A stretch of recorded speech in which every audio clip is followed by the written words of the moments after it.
Hi, survivors. It's me, Prepper Zan, reporting to you. Hope you guys are doing well, because what's going on in our world is not. It seems like every day is something else. Now, a lot of the Senate Republicans are slowly but surely distancing themselves from Mr. Trump after a call to terminate the Constitution and a meeting with anti-Semites. I might not be saying that right. So please excuse me. So though there's no sign any will start actively opposing his 2024 campaign, the former president's campaign launch is landing with a thud among Republican leaders, many of whom began losing interest after his loss to Joe Biden,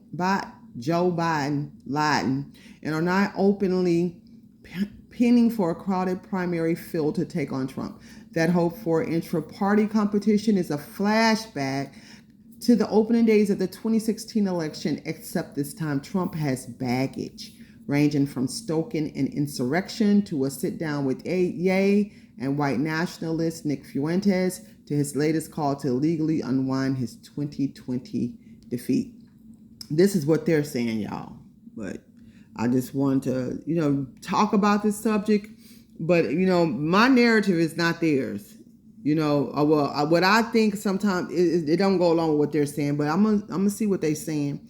As polls show, Governor Ron DeSantis in Florida competitive with Trump and many other Republicans eye a run against him. Some in the GOP think Trump might even end up pulling the plug on his nascent campaign. I just think in the end he would not end up running because of the polling, said retiring Senator Rob Portman. The trend line is not positive. Trump on Saturday falsely cited massive fraud in his 2020 loss before calling for a termination of all rules, regulations, and articles, even those found in the Constitution, in order to reinstate him as president or hold a new election. That comment, Portman said, makes no sense. Many election officials, including Trump's own former attorney general, have affirmed that no voter fraud occurred on a scale significant enough to affect Biden's victory over Trump. And spending yet another year litigating 2020 is too much for some party leaders. I'm at loss for words. We need to move on, Senator John Cornyn in Texas, an advisor to McConnell, said of the constitutional suspension post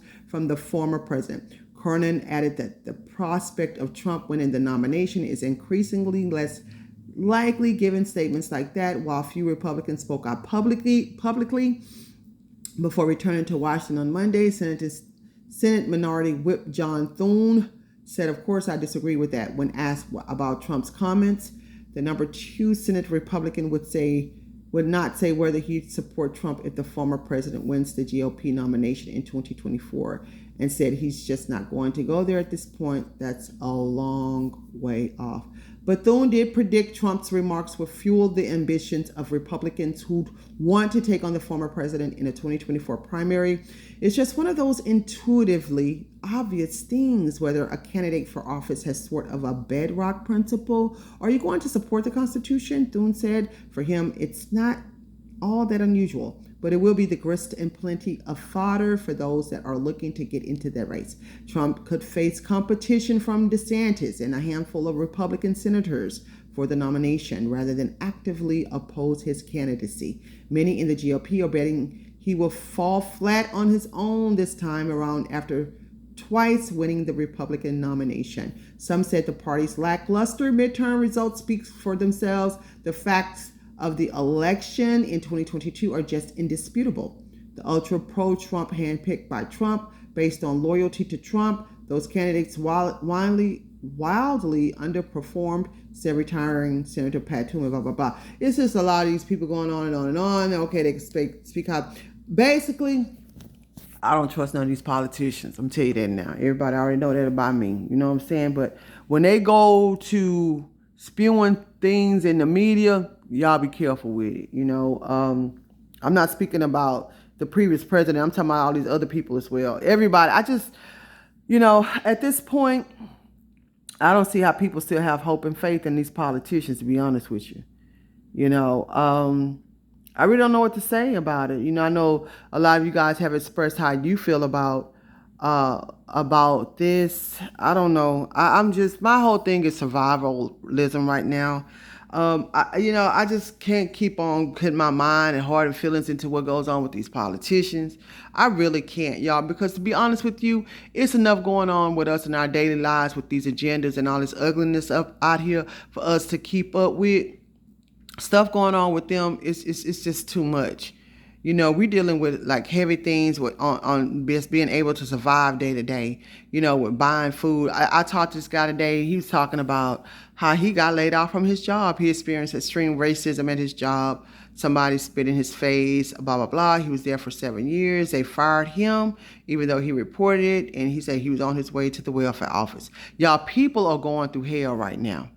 People don't know where their next meal is going to be coming from. A lot of us are experiencing things we never experienced before. I just can't put my head around these politicians and what they got going on. I just can't. It's just too much at stake right now. We're dealing with grid down situations in this country. We're dealing with nasty water that we just got out of in Texas.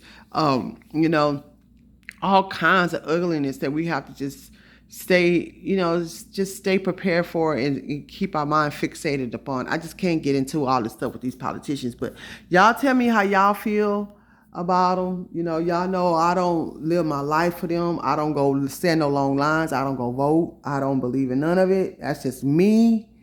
And I'm not trying to sway anybody else to feel that way. I just don't have time. I just don't. Because I don't think that, we may have some candidates who might have been in office and made the country a lot better than what these people are doing now.